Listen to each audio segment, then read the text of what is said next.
third beautiful day working out in the park, and it is crazy how good the weather has been so far. It is only early February, and it does feel like it's spring already. I don't think it's gonna be the same for the next few days. Maybe some rain is expected. It makes sense. I'm gonna have to juggle around to see when the best time is gonna be to be training outside. Today, I was doing a bit of a light jog on the way to the park, just about 10 minutes, just to see how my knees were feeling over there. I don't want to piss them off, but I did not really feel any tension, any tightness.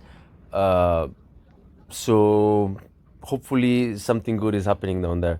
As I'm doing these bodyweight squats during my warm up, I am focusing on keeping my foot flat. I noticed that I have a tendency to concentrate my weight and most of the tension in the front of my leg, and I was noticing that when I was rewatching my walking lunges, and it is something that needs to probably be changed and improved, because that definitely contributed to the development of my pain.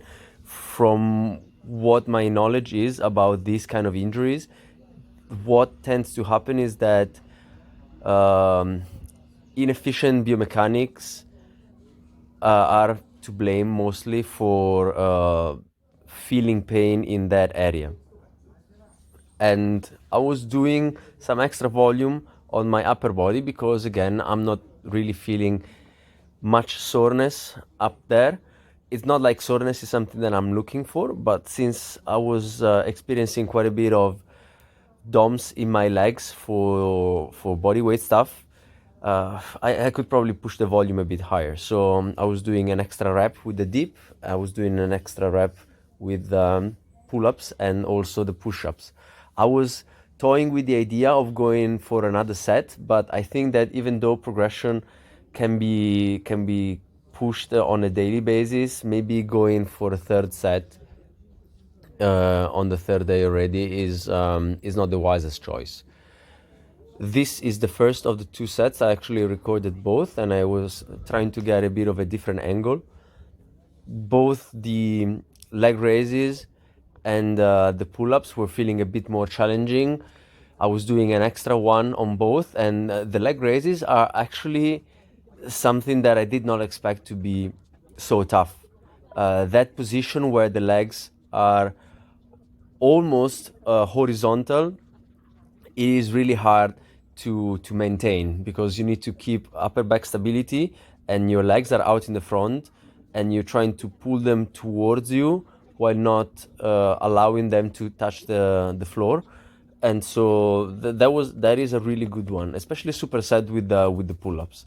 And again, doing the same repetitions for both the walking lunges and the good mornings. I was actually feeling them in my glutes a bit now.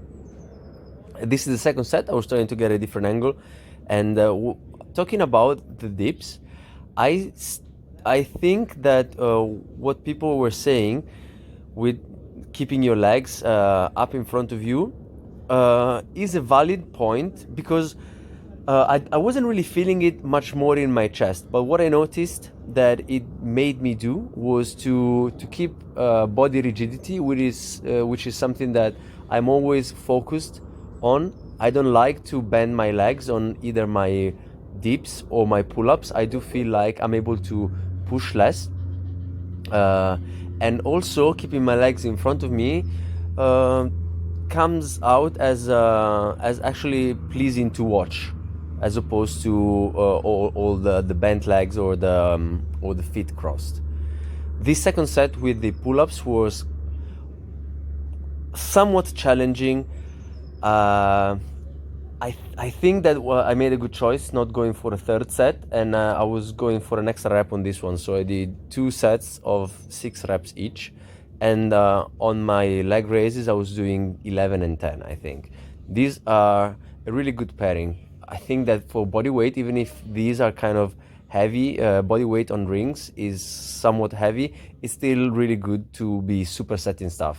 It's not like I was having any time constraints, but it feels like an efficient way to train.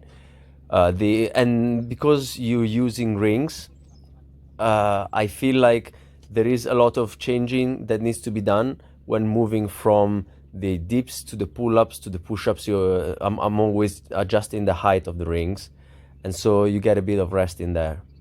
And again, another set of the walking lunges. I'm going out of the field of view, and I'm noticing that I'm kind of leaning forward a bit too much. I should probably be leaning slightly back, or if not, like staying as vertical as possible, because then I always have this tendency to push a lot of my weight and put some pressure on the front of on my toes.